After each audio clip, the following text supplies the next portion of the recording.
Session 3. Monsieur, please.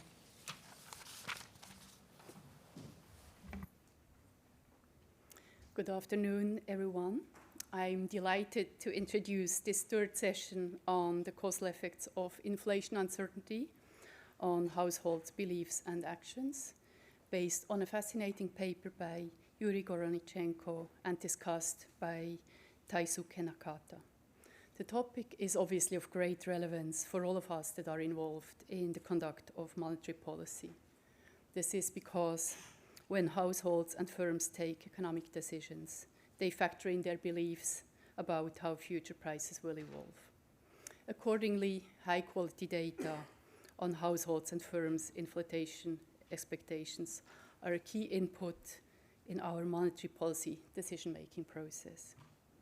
Against this background, the Swiss National Bank has been collecting data on the inflation expectations of Swiss firms for more than 15 years. Every quarter, our regional delegates hold conversations with approximately 240 CEOs and CFOs from different industries and areas of the Swiss economy. They collect their views on the current state of the economy, their business perspectives, as well as on their inflation expectations in the short and medium term.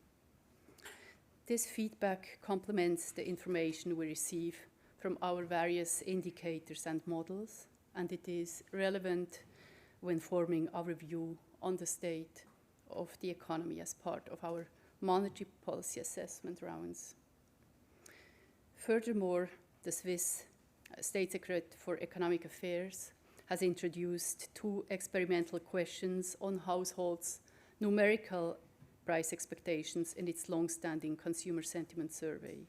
But more broadly, over recent years, the efforts to expand the existing data on inflation expectations of households and firms has gained momentum, not only in Switzerland, but across the world. For instance, in 2020, the ECB launched its Consumer Expectations Survey that, among others, elicits inflation expectations of households in many euro area countries. In the US, a nationally representative survey of firms' inflation expectations was established in 2018 and is currently funded by the Federal Reserve Bank of Cleveland. And that brings me to our session, as one of the authors of the US survey is Berkeley Professor Yuriy Gorodnichenko, whom I'm delighted to introduce. Yuriy's academic work has been a key reference for research in the field of inflation expectations for many years. He was not only actively involved in the development of many of new surveys, he has also been an inspiration and acted as an advisor to many others who wanted to establish such surveys. His research has helped to understand what drives households and firms' inflation expectations and how these influence their decisions. But beyond that, Yuriy's work has also helped deepening our understanding of the role of inflation expectations in monetary policy and how to take them into account. It is therefore a great honor for me to welcome Yuriy to the floor, and I'm really looking forward to your presentation. Please.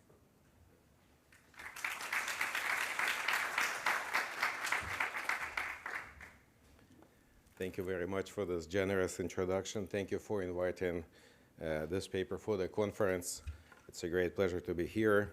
This is joint work with Dimitris Georgarakos, Oli Kouabion, and Jeff Kenny.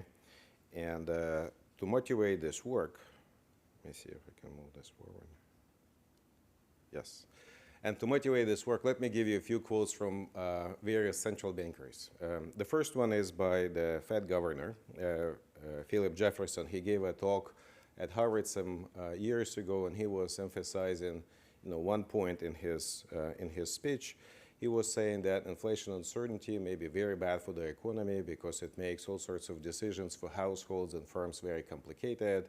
It's an unnecessary cost. If we can somehow remove inflation uncertainty from the decision-making of these agents, we should be able to improve macroeconomic outcomes in the economy. Now, how do we achieve this? A popular solution to this problem was to basically offer the economic agents in the economy some notion of a nominal anchor. You give an inflation target, say it's 2%, 3%, 5%, and this is something that is going to reduce the range of possible outcomes. It's going to anchor inflation expectations, hopefully, and also reduce uncertainty in the inflation outlook. Now, this is sort of a standard solution to this problem, but recently we know this didn't really work in the sense that we had a big surge in inflation, a big surge in uncertainty, and the governor of the Swiss National Bank recently, Thomas Jordan, was saying that at the peak of inflation that they had in Switzerland, that this is the right time to study inflation risk and inflation uncertainty. Now, when he was saying this, the inflation rate in Switzerland was peaking at 4%, which seems like a very moderate amount. And if I had the chance to disagree with the governor, I would say, now is really the time to study the effects of inflation uncertainty, especially if you operate in the U.S. This is where the ranges of possibilities are really, really high. Now, to answer this question, what is the effect of inflation uncertainty on various choices made by firms and households, you have to address a number of very important challenges. First obvious challenge is that inflation expectations are obviously endogenous. We don't know how people get their information, how they process information, how they make inferences from what they see in the data. And so as a result, all sorts of causal statements about how inflation expectations and uncertainty about inflation in particular affects their choices is very difficult. Another challenge for this line of work is that we know historically inflation uncertainty is very highly correlated with the level of inflation. Basically, when inflation is high, people are very, very uncertain in their outlook for inflation. And so if we want to have, again, a causal statement about specifically inflation uncertainty, we have to identify somehow variation in the second moment of their inflation expectations, holding the first moment of inflation expectations constant. And that's a very difficult task for us because these two things are so highly correlated. Another challenge in this line of work is that until recently we didn't really measure uncertainty and inflation expectations. Think about the Michigan Survey of Consumers, sort of the gold standard in this literature with consistent measurement of inflation expectations consistently since 1978. They give you a point prediction, but they don't ask people to report any measure of uncertainty in their inflation outlook. You can have all sorts of indirect measures, how many multiples of 5 you see in the data, how many people say, I don't know. But generally, it's very hard to measure inflation expectations, uncertainty, through these very indirect measures. Fortunately for us, for researchers, the New York Fed started to elicit this subjective inflation probability distributions consistently, and we have about 10, 15 years of data where we have some very good measure of uncertainty in their inflation outlook, but that's a relatively short time period for us. And the last challenge in this literature, frankly, is that we didn't really have a lot of variation. Central banks have been very successful in delivering low and stable inflation, and so inflation uncertainty was not something that would concern many people directly in their lives.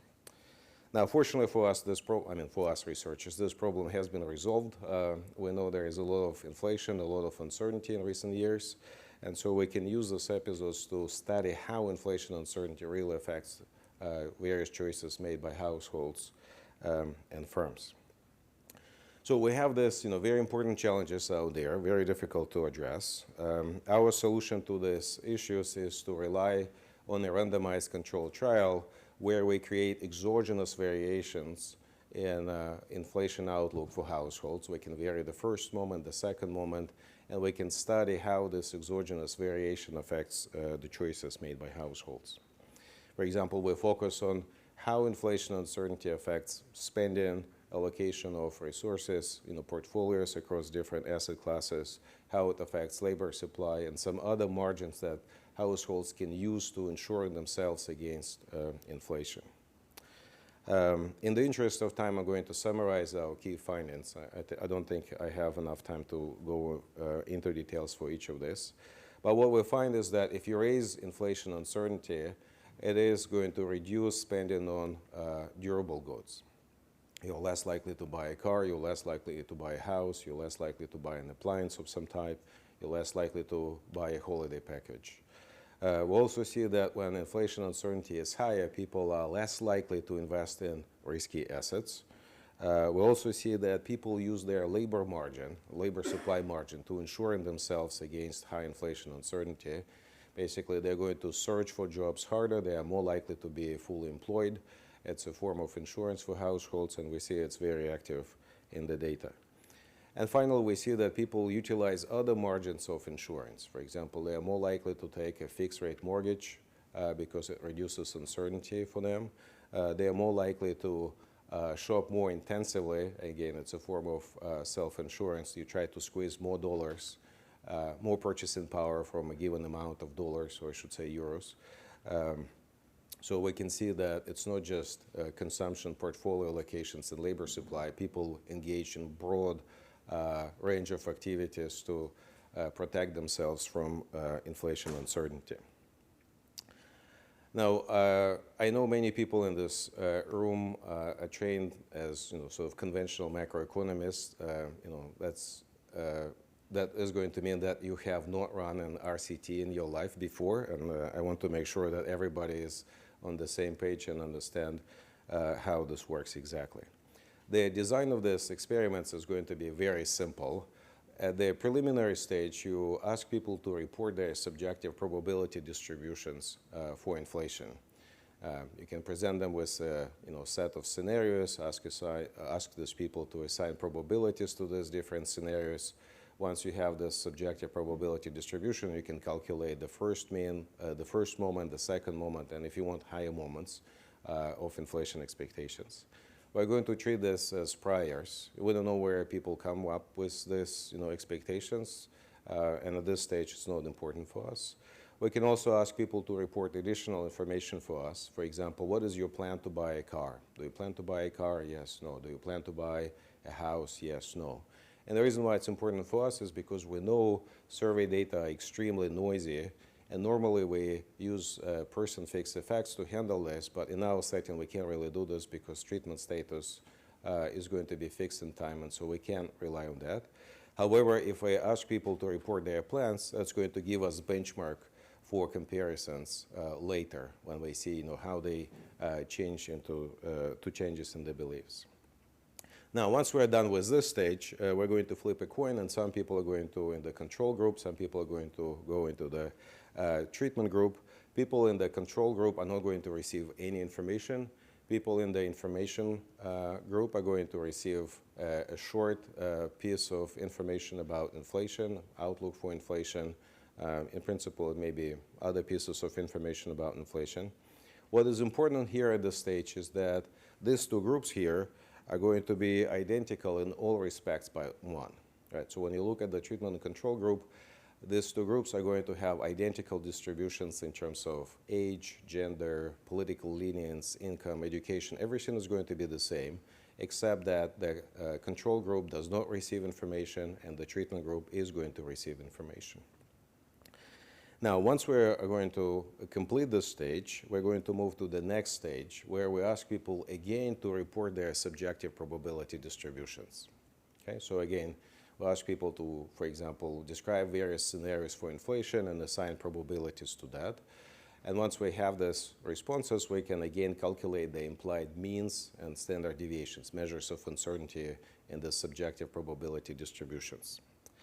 Now, at this stage, if we see any difference in these two groups, we know it has to come from the information treatment, because otherwise these two groups are identical. Remember, they have the same age distribution, the same income distribution, everything is the same. Okay? Now, one technical note I want to make here, when we do this exercise, for these guys, there is a sort of natural flow of actions. You ask them to report their priors, you give them a piece of information, you ask them again to report their inflation expectations, so it's very natural for them. For these people, it would be strange if we ask the same question twice, especially a question which is cognitively very demanding, when people have to think about probability distributions. And what we want to make sure that these people are not spooked by being asked the same question twice. We don't want them to think that we do something to them, right? So what we want to do then is to try to elicit this information and this information using very similar but different questions, right? So we can't ask the same question twice because the distance in survey time is going to be very short. It's going to be like 5 minutes in the survey. It would be very suspicious if we asked exactly the same question for those people again. Now, if we see a difference here, okay, so if we see a difference here, we know this is coming from the information treatment. We can then proceed to the next stage, where we track these people over time and see if they have any differences in consumption, portfolio allocations, and the like, right? And if, again, if we see any difference here, we know it has to come from differences in beliefs, and we know these differences in beliefs was exogenously created through this information treatment. There is no other explanation for why we see differences here, or why we see differences here. And so this allows us to make causal statements about how inflation uncertainty affects various choices of households and potentially firms or other agents you care about. Now, how do we implement this design? Okay, so we have to have a big survey because we know, these two moments are very highly correlated. If we want to have statistical power, we have to have many survey participants. Fortunately for us, the ECB has a wonderful survey called Consumer Expectations Survey. It has very many respondents, 20,000 for comparison. The New York Fed has only 1,500. Michigan Survey Consumers has only 500. And so if you want to do any kind of statistical work, obviously, this kind of number is going to be very helpful in terms of estimating causal effects very precisely. It's a panel, which is great for us because it allows us to track people over time. We do a treatment to them, and then months later, we can see if they change their behavior. It's also a monthly panel, which allows us to measure their behavioral responses at relatively high frequencies. Right? So we can see 1 month later, 2 months later, 3 months later, how they respond to the information treatments. Most importantly, the ECB is open to having add-on modules to this, huge survey and do all sorts of experiments with these people. Ask not just, questions, what will you do if, you have this or that set of circumstances, but also do a randomized controlled trial. It's a short module. We have only 10 minutes of their time. And I assume, in this room, I will have many questions of the nature, Yuriy, why didn't you do X? And, my answer would be that we have only 10 minutes of their time, and we could squeeze only so much in terms of questions for those people. But, one point we want to make with this research is to say that if you want to have something different, if you have a slightly different question or more specific question, you can basically repeat this research design and have an answer for yourself.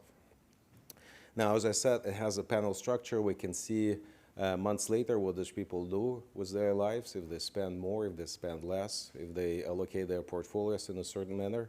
And this is great for us because we can measure at high frequencies how quickly people respond to the provided information.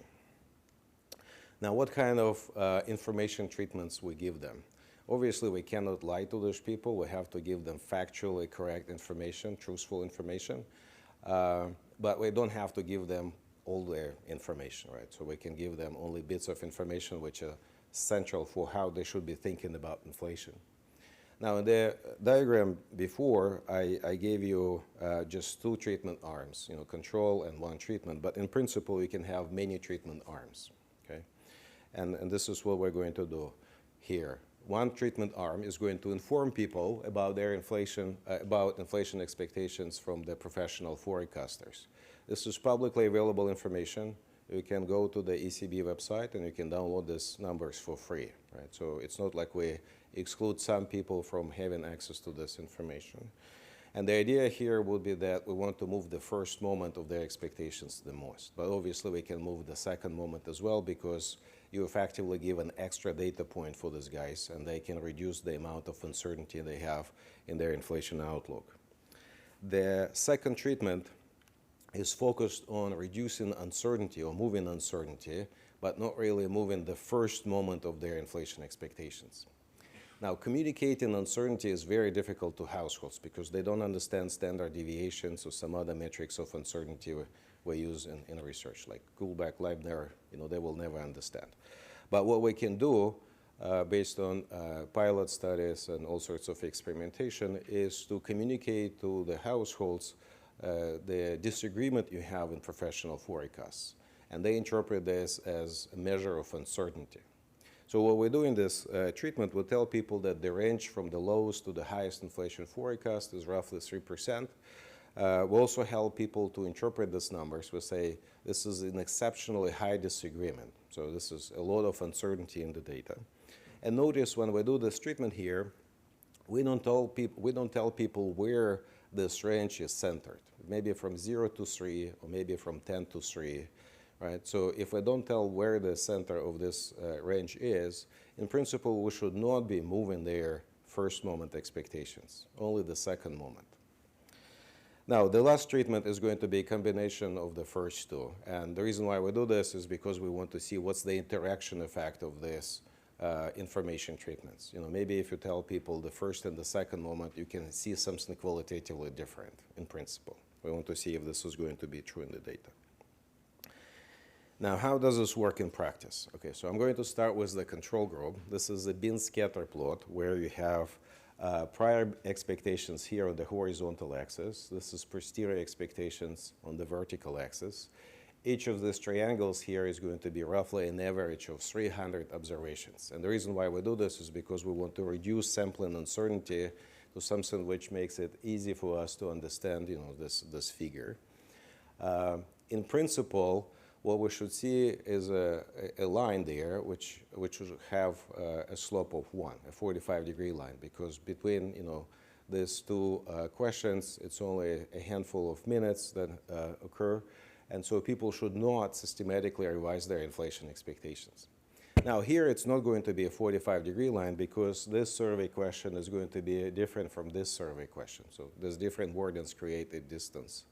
But nonetheless, we're going to use this as a benchmark for subsequent comparisons. Now, what happens when you tell people the first moment of inflation expectations from professional forecasters? You give them a consensus number. Remember, it's 2.5%. Now, something like this is going to happen. You start with people, for example, here, somebody who initially thought inflation is going to be 15%. You tell them their professional forecast is going to be somewhere here, 2.5%. Okay?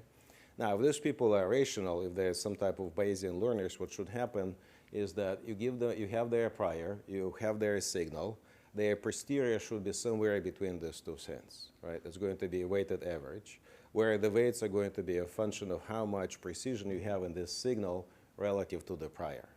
For example, if the signal is very strong, everybody should move to the signal. If the prior is very strong, then the signal should not really move, it should stick here. Now, the fact that this signal is leading to big revisions in inflation expectations is telling us, first of all, that people were not aware of this information. We don't have full information rational expectations out there for households. That's number one. Number two, it's telling us that here, by creating this movement, we have exogenous variation in the beliefs of these households, right? So this change here was exogenously engineered by our information treatment. Now, we can look at other guys here, for example, somebody who started with 10% inflation expectations initially. You know, this is the control group for us. We tell them inflation should be somewhere here, according to professional forecasters. Again, people take a weighted average, and they come up with this number. And you can keep doing this for different bins. And this distance between the black line and the red line is exogenous variation in their inflation expectations. This is something that we will use to establish causal effects of inflation expectations on various choices that these people make. Now, what happens when we tell people about the disagreement in the inflation outlook for professional forecasters? Remember, I told you that our thought initially was that that should not move the first moment of inflation expectations for households, and yet we see there is a big movement here. So we interpret this as suggesting to us that people make more complicated inferences, right? So maybe they think if the range is only 3%, it's unlikely to be between, say, 100 and 103%. It's probably a small level of inflation out there. It may be also consistent with some notion of ambiguity, that people had, you know, this idea that inflation may be very, very high, and by telling them that the range among professional forecasters is relatively narrow, you rule out these tail events. Anyway, so You see again big movements here. This is exogenous variation that we can use for subsequent estimation of causal effects of inflation expectations on various choices. What happens if you tell people both pieces of information, the first moment and the second moment in professional forecasts? You know, this blue line is very close to the red line, which is telling us that the first moment dominates the second moment, and there is very little in terms of interaction effects. Okay, so everything is driven by the first moment. But nonetheless, again, there is exogenous variation. This is what we really want from these guys. We can do the same exercise for uncertainty. This is log standard deviation from the subjective probability distributions. This is log standard deviation in their posteriors. This is the control group. This is how treatments affect the amount of uncertainty. Now, when we designed this experiment, we wanted to raise inflation uncertainty for households. In fact, we lowered it consistently because people were even more uncertain than we thought before this experiment. Now, when you combine these two figures, what is going to be important for us is A, you create big movements in inflation expectations, first moment and the second moment. And another key thing for us when we think about this is that we want to have variation in the second moment, which is not going to be collinear with the variation in the first moments. So we can't have, you know, two things moving proportionally. If this happens, we can't separately identify the second moment from the first moment. We want to have, you know, some independent variation. Now, technically, this means for us that when you do this, you should look at the ratio of the slopes of this green line to the red line here and compare this with the ratio of this green line slope to the slope of the red line. If this ratio is different, we have independent variation. This is going to allow us to hold the first moment constant and vary the second moment. And so we can then estimate the causal effect of inflation uncertainty on various choices made by people. Now, how you can operationalize this? It's going to be very simple IV regression, instrumental variable regression, where you have some outcome variable here, maybe consumption, maybe portfolio location. You include here as regressors posterior beliefs of these agents. This is going to be the mean. This is going to be uncertainty. You also include prior beliefs that these people have and some controls, you know, age, household size, you know, things like this. And obviously then you have a residual.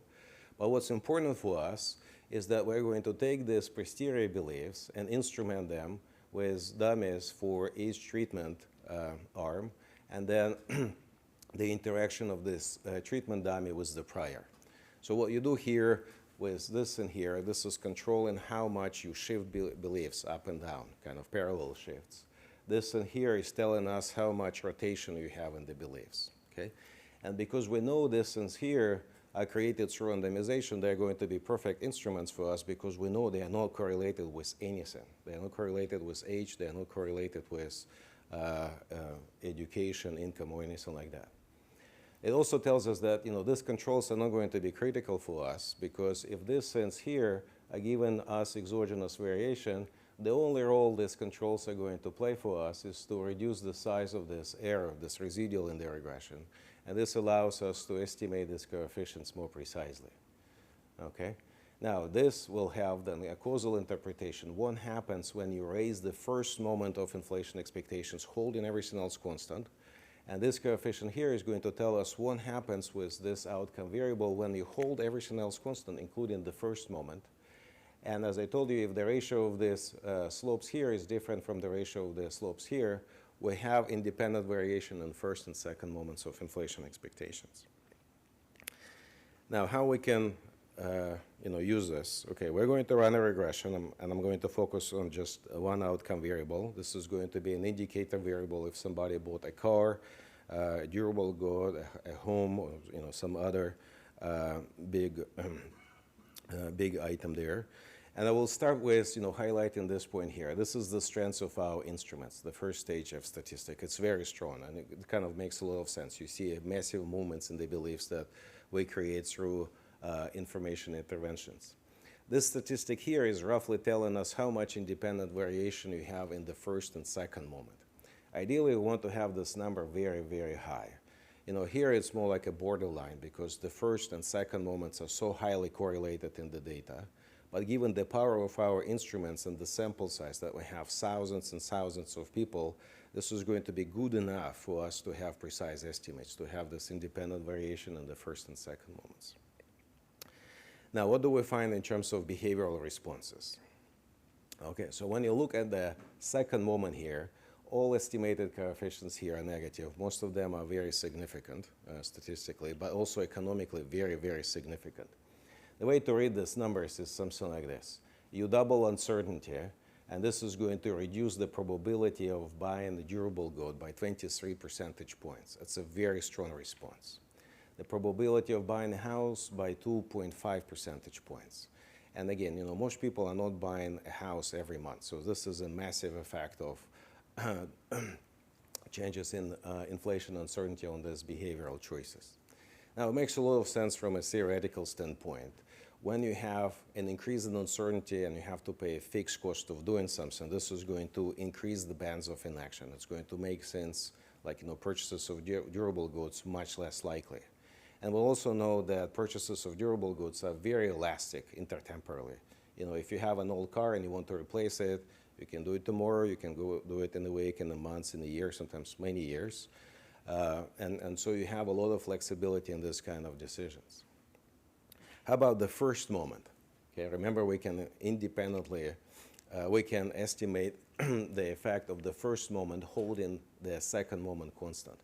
These coefficients here are less precisely estimated, but they tend to be positive. That is consistent with intertemporal substitution. You raise inflation expectations, you hold inflation uncertainty constant. People think, okay, so the real rate is very low. It's a good time to buy a car. It's a good time to buy a house. And we can see that this is what they do in the data. All these coefficients are positive. Now, to appreciate the importance of this exercise here, I want to show you what happens if you do not control for inflation uncertainty. And, you know, this is what we did in our prior work too, because we didn't collect information on inflation uncertainty. You just include the first moment. When you do this estimation and follow basically the same IV strategy, instrumental variable estimation, you see that the coefficient on the first moment is going to be consistently negative, which is telling us, you know, you raise inflation expectations, people are less likely to buy a car, house, or some type of appliance. Why is that? It's very puzzling because all of our models are telling us that people should be more likely to buy this stuff. Now, these two results here are explaining why. You know, we have two forces that are happening at the same time. When you raise inflation expectations, because the first and second moments are so highly correlated, you also raise inflation uncertainty. And this second effect, the second order effect, is going to dominate the first moment effect. Okay? So that's why on balance you have negative coefficients there.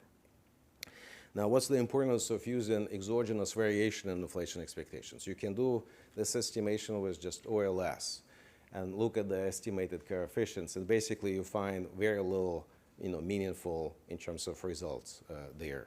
Right? It can be plus, it may be minus. It's very hard to identify what happens there.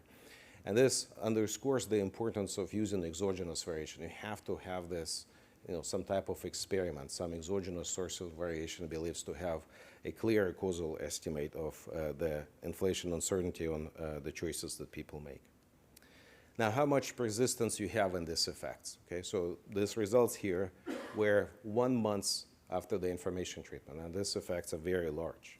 You can track these people over time, 2 months later, 3 months later, 4 months later, and basically what we find is that these treatment effects are quite persistent. For about 3 months, you can statistically reject the null of no response. But then 4 and higher months, you know, this is when you start to fail, reject the null of no difference between the treatment and control group. So it's telling us that, you know, maybe information depreciates, or maybe people forget what we tell them. But in any case, it's amazing that we can change the behavior of these people for 3 months with a very simple information intervention there. Now, I'm almost out of time. I wanted just to say there is this big question out there, how inflation uncertainty affects choices made by people. A very challenging question because we have so many empirical issues that make this question difficult. Endogeneity is obviously the key of them, but also a very strong correlation between the first and the second moment. We tried to resolve these issues by using a randomized controlled trial, and this is telling us that when you raise inflation uncertainty, this is very bad for the economy, right? People are less likely to buy a durable good. They are less likely to invest in risky assets, stock market specifically. They are much more likely to supply more labor just to insure themselves against inflation. And this obviously raises many, many questions for how we should be thinking about this in terms of policy and policy communication. You know, sort of a basic idea that you want to raise inflation expectations to stimulate the economy seems counterproductive according to this experiment, because you raise inflation expectations, but you also raise uncertainty that people have about inflation. And this is going to inhibit economic activity on the part of households. So it's not a good sign. It also makes communication very difficult, because how can you move the first moment without changing the second moment? We personally don't know what you guys can do, but you know, you're very smart people. We hope you will come up with some solution to this. Our modest policy proposal is just to focus on policy objectives rather than policy instruments. Basically, keep telling people that inflation is going to be 2%, and this is going to be probably the most effective way to reduce inflation uncertainty, rather than describe various trajectories for inflation that may, you know, trigger wrong reactions from the people. Thank you. Thank you. Thank you, Yuriy. That was excellent, and a lot of food for thought and discussion. Let me now introduce our discussant, Professor Taisuke Nakata. Taisuke Nakata is professor at the University of Tokyo and has been with the Board of Governors of the Federal Reserve System. He has amply published, including in relation to the zero lower bound and optimal monetary policy, and has a strong background in central banking. He's therefore very well placed to discuss this paper. Taisuke, the floor is yours.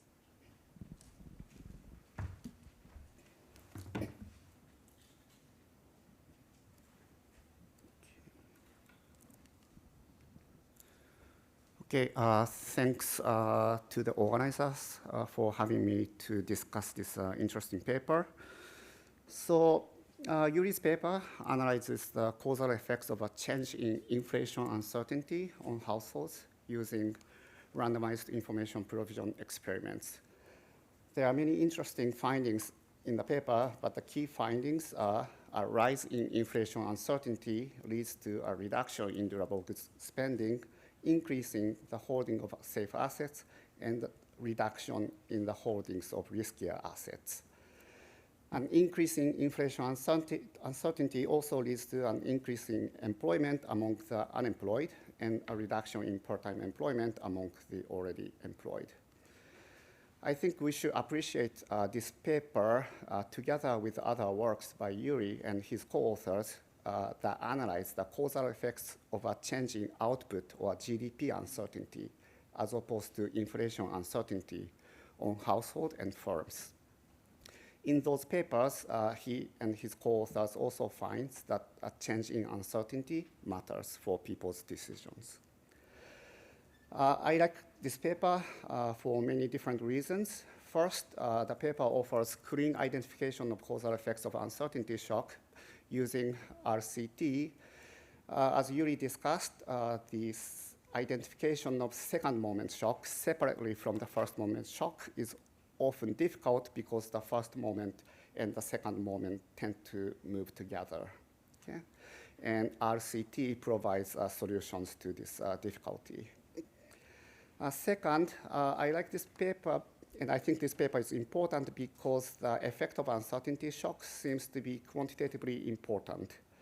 So for example, he shows in the paper a doubling of inflation uncertainty leads to 23% reduction in the probability of durable goods over the next 2 months.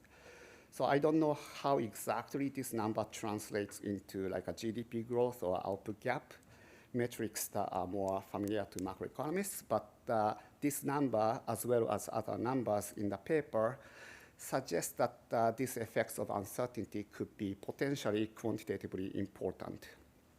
And finally, I like this paper because this paper offers potentially rich policy implications.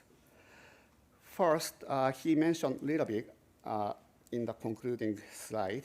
I think the paper has implications for communication of uncertainty. So if the perception of the second moment by the private sector is different from the perception of the second moment by the central bank, and if the central bank communicates its perception of the second moment to the public, that communication could change the people's perception of the second moment, and that which, according to this paper, affects how people spend. Okay?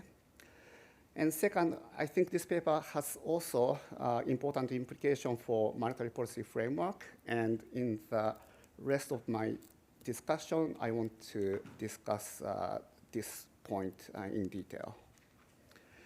So inflation and output volatilities are exogenous to firms and households, but they are not to monetary policy makers. In particular, inflation and output volatilities are influenced not only by the volatility of exogenous shocks hitting the economy, but also by monetary policy framework. And you can think of monetary policy framework in terms of either policy rule or objective function, but whenever you can, and also you can think of change in monetary policy framework by change in the policy rule or objective function. And you see, we always analyze, monetary policy. We often analyze monetary policy framework in this way. And it is clear that monetary policy framework affects output and inflation volatilities. Now, monetary policy framework is often or almost always analyzed assuming certainty equivalence. Certainty equivalence means that the presence of or a change in uncertainty does not affect the behavior of households and firms, which is inconsistent with the RCT evidence we just saw, and also as well as other empirical evidence on the effect of uncertainty shocks. Okay? And almost all monetary policy analysis, for example, using linearized New-Keynesian model, or all monetary policy analysis using nonlinear New-Keynesian model, but with perfect foresight assumptions, they are essentially assuming certainty equivalence. Okay? There are some exceptions in the context of zero-hour bound, but most monetary policy analysis are done assuming certainty equivalence. And to be fair, we learned so much from this literature, and we have a key contributor to this literature. We learned a lot from Ralph Schneider-Williams' paper, Orteg-Levin paper, and so on. And we continue to learn from this framework. But one natural question we can ask is how our understanding of monetary policy framework change once we allow for the departure from certainty equivalence. And I want to give you two examples to communicate to you the sense in which this question could be interesting. So let's think about an economy with demand shocks, okay? And I'm gonna focus on a specific aspect of monetary policy framework, which is, how aggressively you respond to inflation relative to fluctuation in output, okay? And let's start from the baseline analysis with certainty equivalence. Under certainty equivalence, a more aggressive monetary policy reaction to inflation fluctuation leads to lower inflation volatility and lower output volatility, and there's no trade-off. Now, what happens if you introduce uncertainty into the analysis? Well, what we learned today is that the lower inflation volatility raises the level of output, and what we know from other works by Yuriy is that the lower output volatility also raises the level of output. So there's no additional, still there's no trade-off. But now let's look at the economy in which supply shocks are prevalent. In the baseline case with certainty equivalence, a more aggressive monetary policy reaction to inflation fluctuation leads to lower inflation volatility or at the expense of higher output volatility. Okay, so this is a classic trade-off for monetary policy makers, and this is Science of Monetary Policy 101. Now, what would happen to this analysis if you introduce uncertainty into the analysis? So what we learned today is that the lower inflation volatility raises the level of output, but we have higher output volatility, which reduces the level of output. So what we have is that we have a trade-off in the space of volatility, the second moment, macroeconomic second moment, but now we have a trade-off in the level space, yeah. So which adds additional layer of trade-off and which complicates monetary policy analysis.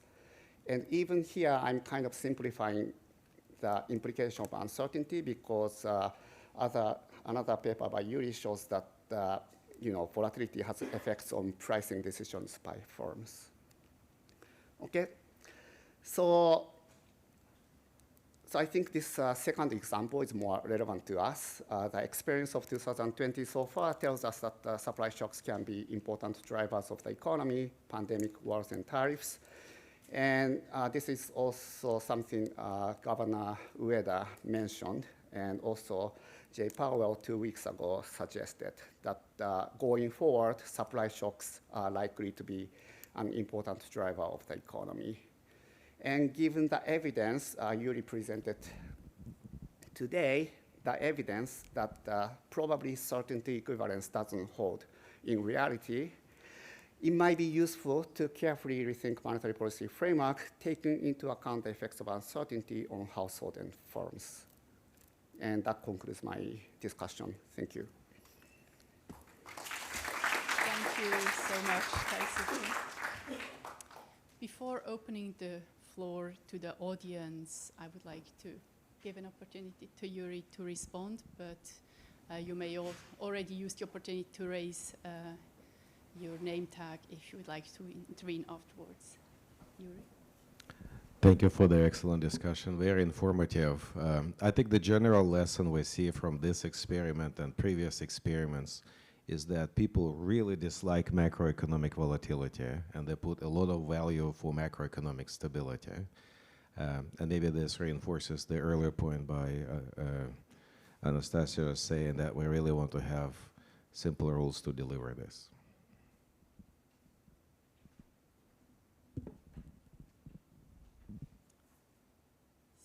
Is there anyone from the audience that would like to intervene? I see Ayan, followed by Christopher. Thank you, Yuriy. This is fascinating.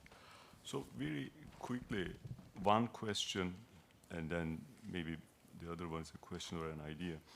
When we think about uncertainty, how important is the source of uncertainty? Does it make a big difference if the uncertainty is driven by the supply shock or a demand shock? The discussant is alluded to this point. In some economies, you have much higher uncertainty in the context of inflation because they are subject to external shocks, the terms of trade shocks.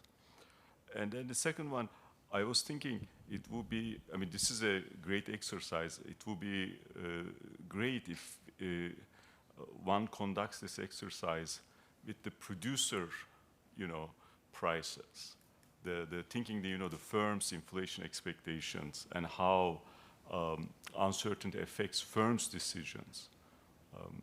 Then you will learn a little bit about, not just the demand side, on the supply side as well. And maybe you can end up basically mirroring these very intuitive findings there as well.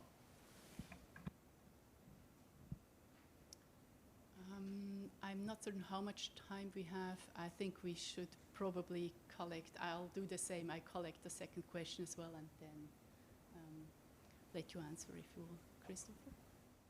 Why don't I defer to this? My question is actually very similar to Ian's. I was just wondering if you really... Sorry. I was just wondering if there was a close link between uncertainty about inflation and supply shocks. You've made some similar links in recent literature. So I was just wondering if people think of a bigger spread as just reflecting, say, bigger variability in gas prices.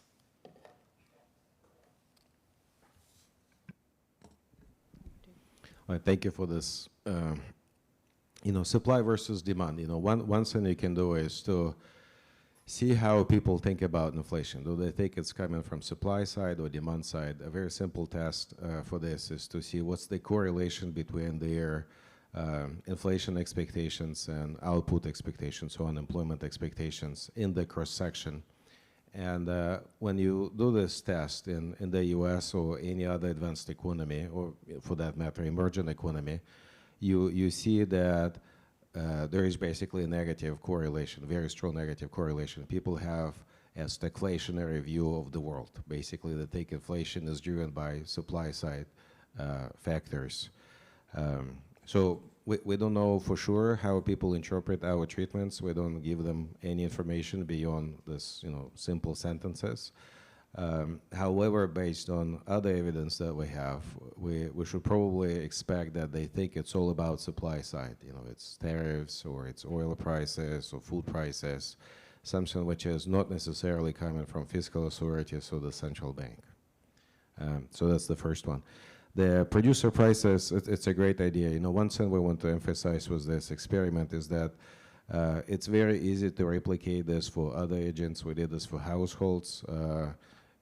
You can use exactly the same framework to do this for firms. And we did a little bit of this for GDP uncertainty. We did uncertainty for firms in New Zealand and for households in the Euro area, and we found a lot of consistency across countries and types of agents, that basically everybody hates macroeconomic uncertainty, and when you make exogenously people more uncertain, they are less likely to buy durable goods. Firms are less likely to make an investment.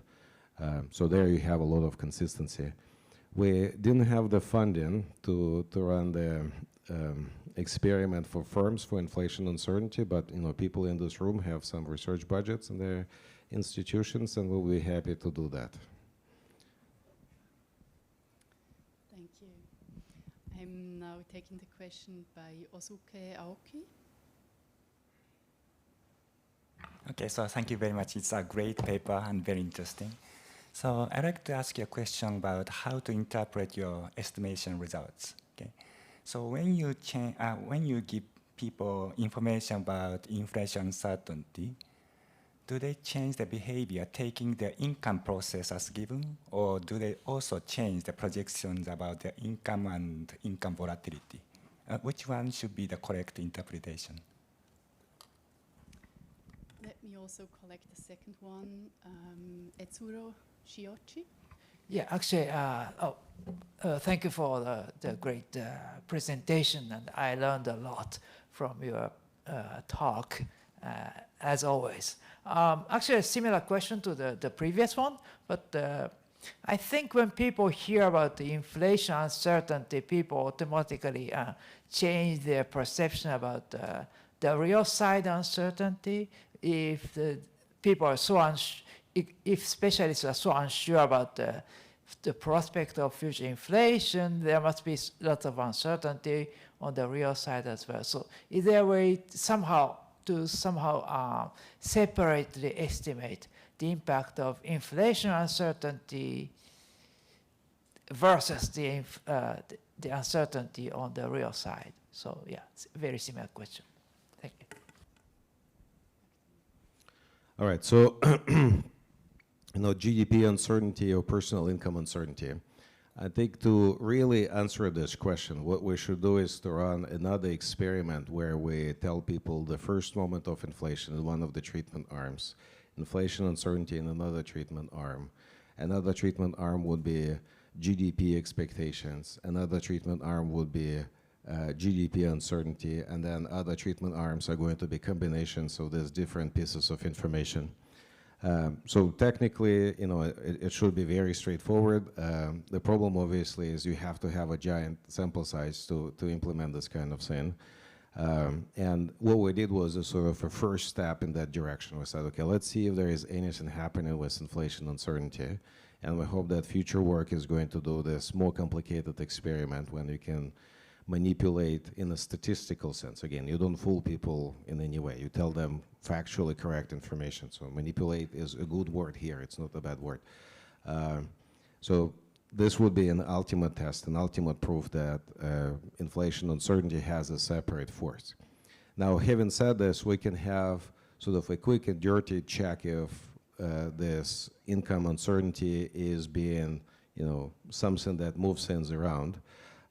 One way to do this is to look at the bin scatter plots I showed to you before, but instead of priors and posteriors for inflation expectations, you include priors and posteriors for their personal earnings or for GDP expectations.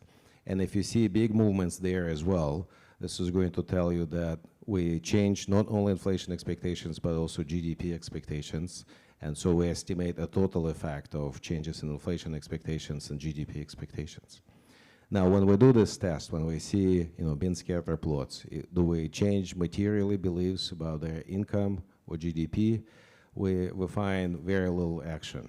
So this is suggesting to us that this course learning that may be happening, in principle, is not potentially a very large force. We don't think it's the main channel. Now, having said this, I also want to mention that one of the biggest lessons, I think, from this inflation surge was that we had a massive increase in inflation expectations, according to the New York Fed survey and other surveys. But when you look at the wage expectations that people have during the surge, you see a very flat profile. So basically, people think inflation is going up, my wages are not going to be adjusted. Obviously, it means a clear decrease in the purchasing power of this household. That's why they think inflation is always a bad state of the world. So, potentially this demand, more general state of the economy may be a confounding force for us, but from what we have, it doesn't seem to be quantitatively very important. I'm being told we have an additional 5 minutes, so we'll collect 2 more questions by Hibiki Ichiue and then Andrea Cerali. Thank you very much for the great presentation and discussion. My question is about about the first moment. Actually, I'm impressed by the results because the literature often finds a mixed results about the impact of first moment. And but now I'm wondering, I'm kind of puzzled because your experiment was conducted in 2023 to 2024 when inflation was high. When we face a zero bound of interest rate, we often talk that higher expected inflation reduces the real interest rate, which stimulates the economy. But according to the simple New Keynesian model, current output gap depends on the series of expected real interest rates. But when inflation is far from the interest rate is far from the zero bound, higher expected inflation should lead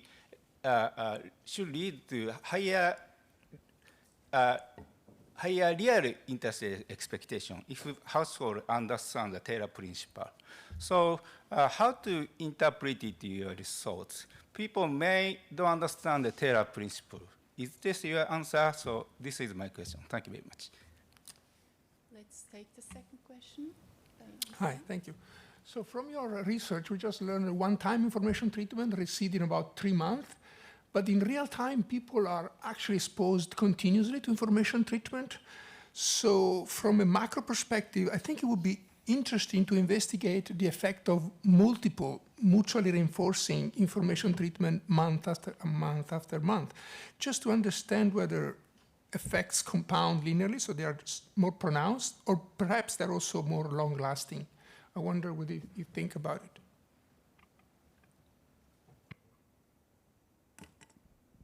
Yeah, so the first question about ZLB and what people understand about inflation expectations being potentially useful for the economy and the Taylor rule.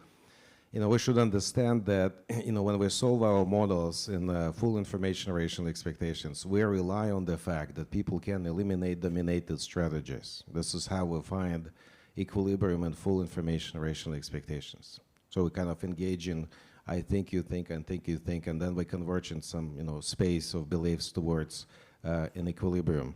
There is a lot of survey evidence, lab evidence suggesting that people fail to eliminate dominated strategies.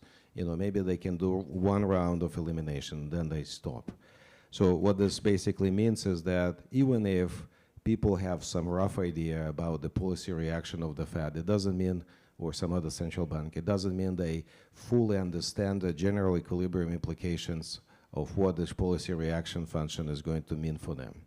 And our evidence from the experiment is suggesting to us that if you look at the first round of how people are going to react to changes in expected inflation, this first round reaction is negative. You raise inflation expectations in our models that should stimulate aggregate demand.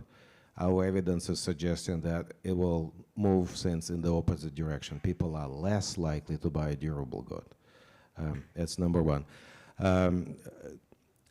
Andrea's question about multiple treatments. You know, conceptually, we can keep doing this. Again, it's a function of the budget. If you can, you know, do this many, many times, you can certainly do this. And, you know, it has been done before. For example, in the Bank of Italy, there is this wonderful survey called Survey of Inflation and Gross Expectations, where firms are assigned effectively in two treatment arms. One group is told about past inflation, another one isn't. And, you know, they keep, some of these firms are always informed about past inflation, and you can see how these continuous treatments affect their inflation expectations. And from this exercise, using the Italian data, we know that these repeated treatments are going to have a persistent effect on inflation expectations. But roughly after 6 months, people forget what you tell them in an information treatment. I'm pleased we got an additional 2 minutes, so we can have a last question by Tsutomu Watanabe. Yeah, thank you very much for a nice presentation. I have two questions. So I understand that you control income, other things, and so comparing the same people in the control and same people in the treatment. However, I still want to see what will happen, let's say, low-income people in the control and low-income people in the treatment. Because the theory, if you believe that, you know, liquidity constant theory, you should see that there should not exist any difference between those people because they are low-income people. So still, you may be able to exploit some additional information from your result. The second question is about policy. So this is already discussed by many other people, but if I get some information about future inflation, probably I have a different view about the policy, and probably I have a different view about my income and so on. So changes in inflation expectation affect my expectation for other variables, including policy variables. And so, so I still understand, I do not still understand where your result comes from. Maybe your result comes from difference in, let's say, a policy reaction by the ECB, because you know some people with a higher inflation expectation expect something very different for ECB. That's why they reduce, they change their consumption for durables and so on. So you still need to identify whether this is coming from policy or whether this is coming from inflation variable. All right, 2 questions. First, about heterogeneity. Yes, we do some subsample analysis in the paper. We compare high-income people to low-income people, financially literate people to financially not so literate people. And in a nutshell, our sample is not large enough to statistically detect any differences between these two groups. It doesn't mean that there is no difference. It's just we need to have an even bigger sample size to look at, you know, particular groups of people in the population. The second question about what is the channel, one thing which is great about RCTs is that you have this very clean result in terms of estimating total effects, causal effects of a given moment, say in inflation expectations on the choices that these people make, but it's not necessarily directly informative about the channels. Our sort of hypothesis, conjecture is that the way it works is that when people think about inflation, they think that the level of prices is going to increase, but their nominal wages are not going to increase very much. And so this has a direct negative impact on their purchasing power. This is what is driving this reduction in purchases of durable goods. This is what makes people more risk averse. And this is why they want to supply more labor to compensate for this lost income real purchasing power because of inflation. I think that brings us to the end of this session. Thank you for an excellent presentation and a great discussion. Please join me in a round of applause for our two speakers.